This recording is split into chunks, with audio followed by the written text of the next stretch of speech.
Hey, everybody, welcome back to this episode of Think Business Live. I'm looking forward to talking to Laura Benedetto. Laura, I'm looking forward to talking with you about your book, The 6 Habits, Practical Tools for Bringing Your Dreams to Life.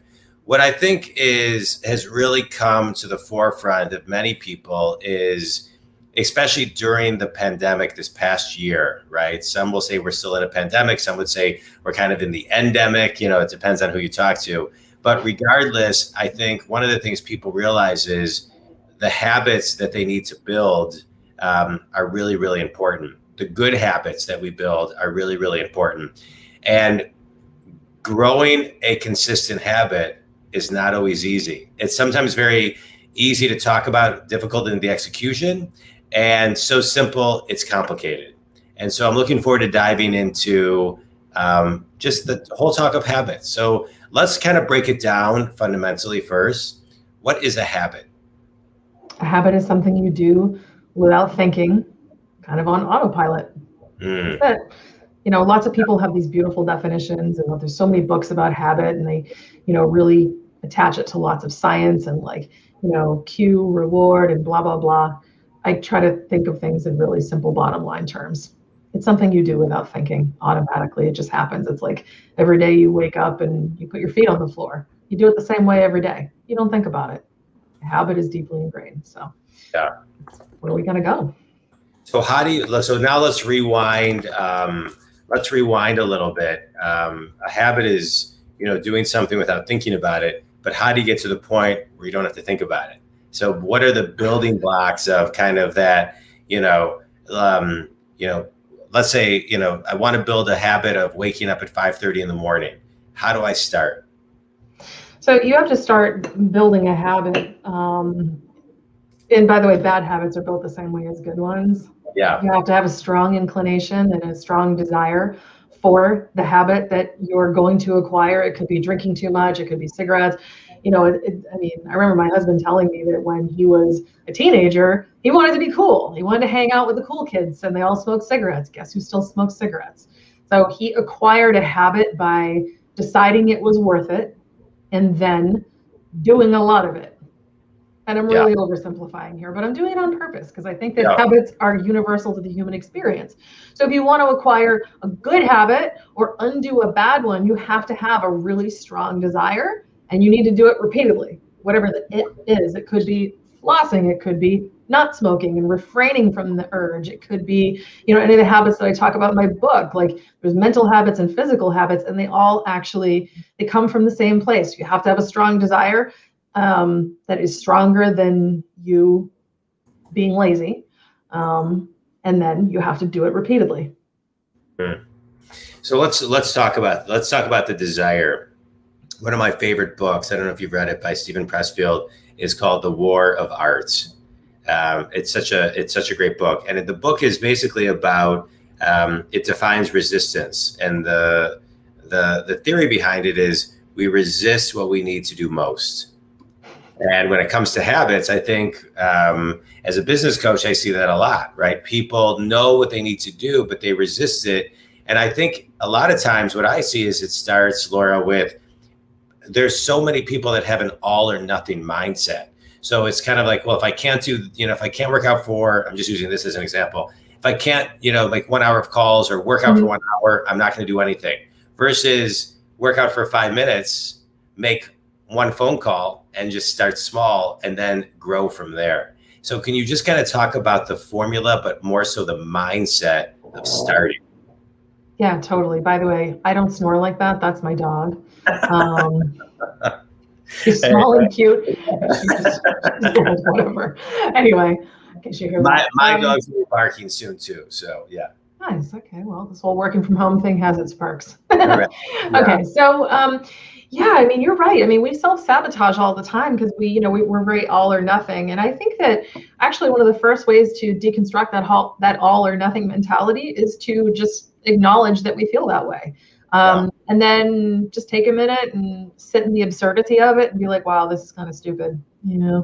Like just have that chat with yourself, and it's okay to do that. But I think it actually works the opposite way too. Like you ever try to eat really well and you decide to have like a really bad lunch, and then you're just like, well, screw it, I had a bad lunch, I'm just going to start again tomorrow, right? Or never. And then you blow your diet, right? And then you end up having cupcakes for dinner. Yeah. I may or may not have personal experience with this. Right. My But father-in-law and my aunts, not during the pandemic, but have gone to Pritikin a bunch of times. And what they talk about is at Pritikin, which is a way of eating and living. They say there's no such thing as a bad day, only a bad meal. So That's right. Yeah. So To I your think point. we really we have a tendency to fall off the wagon. And so I've got this 90-day program, right? 90 days is a long time to try to be perfect, right? Yeah. So I tell people who do the program, even throughout it verbally, but also like in all of the literature, plan to have some off days and keep going. Plan for that, because there will be days that you just don't feel like it, and that's okay, but it doesn't mean you still can't build your habit. So when I was researching the book and just trying to make sure that I wasn't full of crap, basically, I was coming across a lot of really fascinating studies. And one of the studies that really, really caught my attention was what it takes to actually formulate a habit. People, marketers, I am a marketer, so I say this and I throw myself firmly under the bus. We would love to tell you that it's 21 or 30 days to form a habit, but that's not true. People tell you that because it'll help you part with your money and buy stuff. But the truth is, it takes about 66 days to form a habit. So I built my program, the 90-day program, specifically to allow for human error and the fact that some days you're not going to feel like it. Because the point of repetition is to actually form the habit. And doing the same thing over and over might be the definition of insanity, but it's also the definition of habit formation. So I am now, and I think my dentist is congratulating me still, I am now a daily flosser. Woohoo! Yeah, but it took me a long time to A, decide it was worth it, but B, actually force myself to do it. It's a similar process. So it's like, the 66 to 90 days. I think planning just up front, you're not going to feel like doing this, and some days you'll fall off the wagon, but you have to make a commitment up front along with that huge desire to get back on the wagon. Yeah, no, that's really important, and I love that you bake in for some off days, because I think that's really important. That's really, really important. Thank you. Yeah. So all right. So we're all human, We're human, right? And I'm not a robot. Correct. And sometimes your body just needs a break from it, and it does, or your brain does, or like you're feeling like. Sometimes we all have this upper limit problem and we're actually close to achieving our goal and we get scared of it. So sometimes we just take a day, but it's like, if you recognize that it's just a day and you don't allow yourself to sabotage for the rest of the day or kill the whole thing, and you know that up front, your chances of success are extraordinarily higher. Yeah. So tell us some of the habits in your book. Sure. So there's 6 of them, hence the title, The 6 Habits. Spoiler alert. And the thing about these habits, they're all mental habits. And what I love and hate about these concepts is the very same thing. They seem very simple, and in name they are. But try living them as a habit and you discover how difficult they are to actually incorporate and change your brain to do. So the habits themselves are the habit of being kind to yourself. It's your habit, it's your new default, right? To be kind to yourself in all things, in words and deeds and speech. The habit of fully accepting yourself, which is unconditional self-love. The habit of being grateful all the time, even when life hands you a bowl of trouble. The habit of being present, which some might liken to godliness. The habit of having goodness in your life and removing a lot of negativity, and then the habit of moving forward in your life with intention. And a lot of people live in the dark side of these habits. They will be unkind to themselves unconsciously all the time. Just look in the mirror, oh, you're fat today, or oh my God, look at that, your hair is falling out, or you're going gray, or you got some extra wrinkles, or oh, I can't make this sale, right? we're unkind to ourselves constantly, and we don't accept ourselves. That looks like imposter syndrome, refusing to forgive ourselves for a screw up we might have made. We live taking our lives for granted. I mean, the hashtag first world problems is a beautiful example of that. Yeah. Oh God, my dishwasher isn't working. Actually, a lot of people don't even have one. So let's just pull it back, maintain perspective, and stay in gratitude and appreciation. We are checked out and distracted, and we got these stupid glowing objects in our hands, smartphones, and we're glued to them instead of living our lives. And we allow toxic energy around us, like we're addicted to social media and the news. Those are not positive places, and we're just aimless throughout our lives. And most people live their lives this way.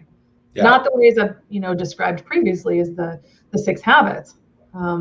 So the journey from the dark side to the light side is not as easy as people would think. Yeah, let's talk about intention, and going back to kind of what we talked about, this all or nothing, and giving yourself some grace as you kind of walk through building this new habit of yours. Mm-hmm. I think it's when you talk about intention, right? Mm-hmm. How does somebody, and these are a lot of habits with mindset, talk about what that really means. Intention, because I think sometimes people say, oh, I'm going to do that with intention, but they don't necessarily know how to define it.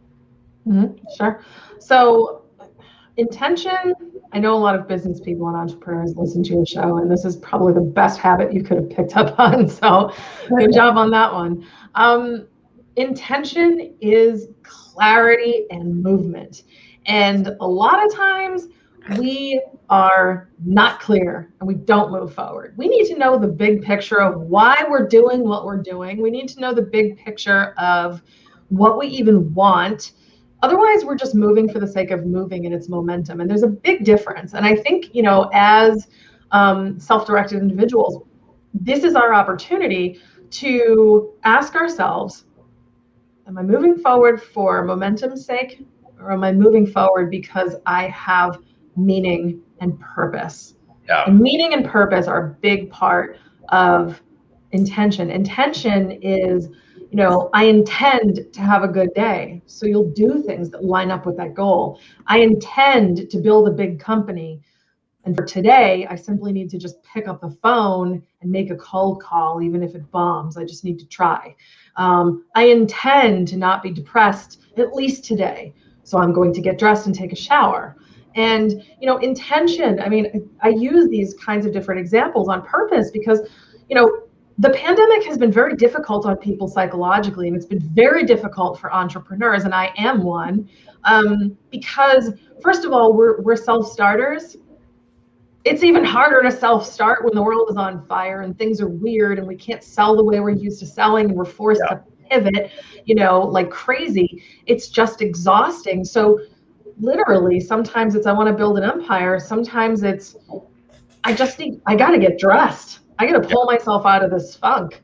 So the intention to go somewhere, to be somewhere, to build something, to live a certain way, it's all part of the same thing. What is the purpose? Like, why are you here? Get rid of your momentum and your thought process and that perspective. What are you doing this for?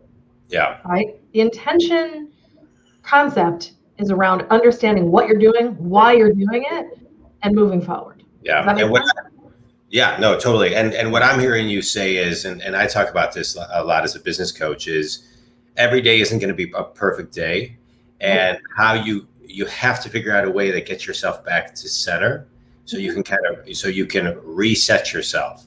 So, just because you have an amazing day where your intention is great and your messaging is clear, as a business owner, as an entrepreneur, as anybody in business, you wake up the next day and you're just like, wait, what? I had such, mojo yesterday. Where is it today?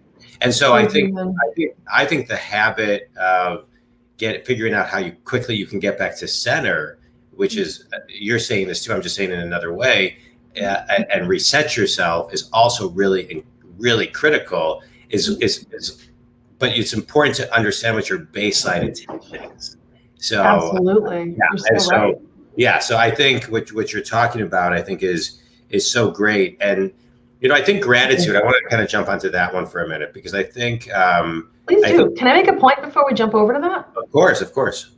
So there's 6 habits in the book, right? And these are not 6 habits that I plucked out of the sky. They are the 6 habits that are integral to our lives as humans. Yeah. They're not any 6. They are the 6. There are not 7. There's 6. It's these. These are the pillars of who we are. Now, this is an important point that I want to make, and then let's definitely talk about gratitude. They all help and support each other. They're all part of the whole, but they're 6 facets of the same, which is your Right. relationship with yourself, right? So if you take a look at intention, what might be supportive to your intention? And perhaps if you have a bad day and you wake up on the wrong side of the bed, how do you get back on the right side of the bed? Well, you use kindness to usher yourself back to where you need to be. You need to be your own self-parent. You're not going to get to a good state of intention if you are not accepting yourself. So you have to be conscious of all 6 habits when you are trying to be really mindful about any one of them, because they all play a role. Yeah, I love it. I love it. I think it's kind of the formula and the recipe for self-awareness, what you're saying. And there's, the pie chart of all of them may be a different percentage every day or times throughout the day, but they all exist, right? They all exist. Yeah. Yeah, and they're there whether you like it or not. And your relationship with yourself doesn't go away till you're dead. Your treatment of yourself doesn't stop, because as long as you are alive, you are offering opinions of your thoughts and actions to yourself all the time. Yeah. And that's how you feel about yourself and how you treat yourself, and all of it. It's like, it's interesting. Like, I noticed a correlation after I wrote the book. You could actually divide the book into thirds if you wanted to. Kindness and acceptance is really all about your relationship with you. Gratitude and presence is all about your relationship with life and what happens. And your final 2 habits of goodness and intention are all about your relationship with possibilities and input. Yeah. That was an interesting thing that I picked up on, of course. Yeah, no, I love that. It's interesting. When I wrote my book a few years ago, I understand exactly what you mean. You kind of like have a certain intention of writing the book, and then the book starts writing itself in a way. And totally. For me, I learned so much writing my book, and even I still am learning. Like, I'll talk about it and be like, oh, I didn't pick up on that, but it is. It's like, it's a very cool process. That whole process. Have you been tempted to like release a second edition? Because I have. I haven't. I'm not releasing a second edition, but what I just started doing is I'm reading every chapter by chapter, recording it, and I'm gonna release a chapter a week on my podcast. Cool. Yeah. Very cool. All right, so let's talk, before we move into a quick speed round, let's talk about gratitude for a minute. Let's do it. I think, I can speak for myself. These past 12, 14 months, I think I've used the word, grateful and gratitude more than I have probably in the 49 years of my life, because I think COVID really put many people in a place of real gratitude. And so just kind of talk about how we keep gratitude once kind of things get back to normal. Okay. So gratitude is really all about perspective. Mm-hmm. What perspective are you looking at your life from? Are you looking at it from the perspective of woe is me? Are you looking at it from the perspective of, everything's screwed and I'm dying, or everything's pretty good and I'm actually safe and good and blessed? It's all about perspective. And, people have made countless, images and metaphors for the idea of perspective. I mean, you could have 2 people looking at the exact same thing, but from 2 different angles, and see 2 very different pictures. So when we think about the subject of normal, there really isn't one. And I think that's an idea that I would love to just kill. If I could. I probably can't, because there's 7 billion of us and just one of me. But the normal life that we were living will not be returning. We will be creating a different one. And that will, I hate this phrase so much, but I'm going to say it anyway, new normal. But that's basically what it is. It's like normal continues to shift all the time. I mean, at one point it was normal for people to use smartphones to actually call each other. And it was normal once upon a time for people to not even have smartphones. Yeah. So normal is a constantly shifting target. So I think if we can operate from a place of just accepting that things are continually changing, that's a perspective that allows us to actually stay in a place of gratitude, because new and novel is always here.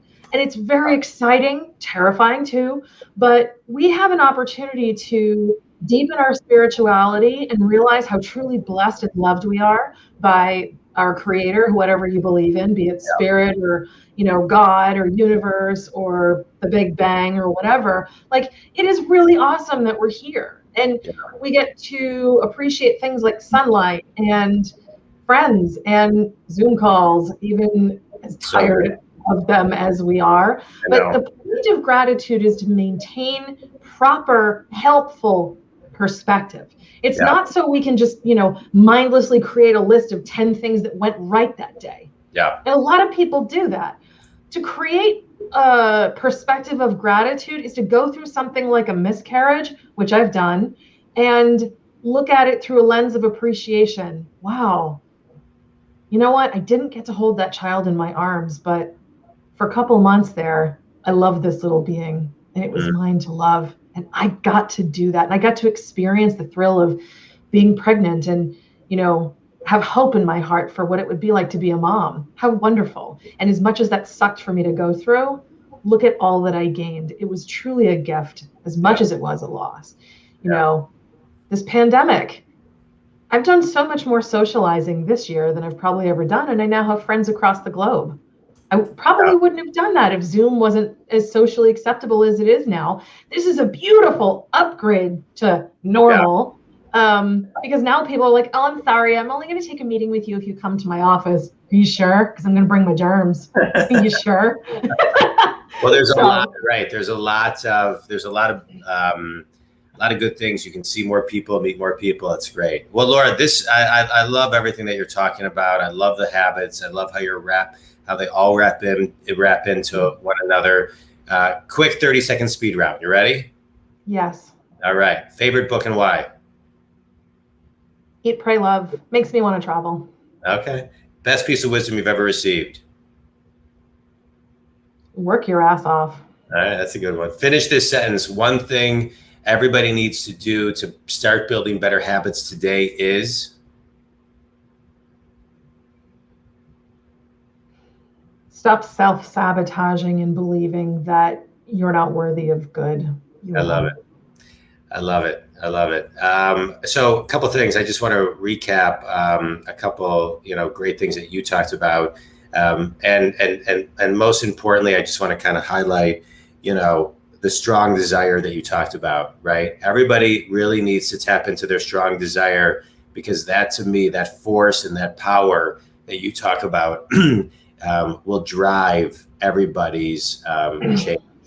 So I want to thank you for that. Tell everybody where they can buy your book and get a hold of it. Well, it's available on Amazon. And also, if you enjoy the sound of my voice, you can get it on Audible, because it's available as an audio book as just a couple months ago. So I'm very excited about that. You can also go to the6habits.com.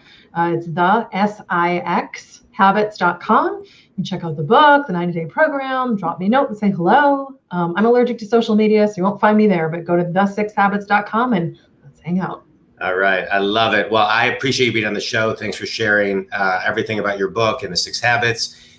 Think community, if Laura can help you, go to the6habits.com or Amazon and buy her book. It sounds like an amazing book. You can also download my ebook and my book on my website for free. If you want some information on that, just go to johndwoskin.com. Laura, I can't thank you enough for being on the show. Thank you so much. This was awesome. Think community, tap into that strong desire. Tap into these 6 habits that Laura's talking about. They are game changers. And I appreciate it. Thanks, everybody. Laura, thanks so much. Thank you.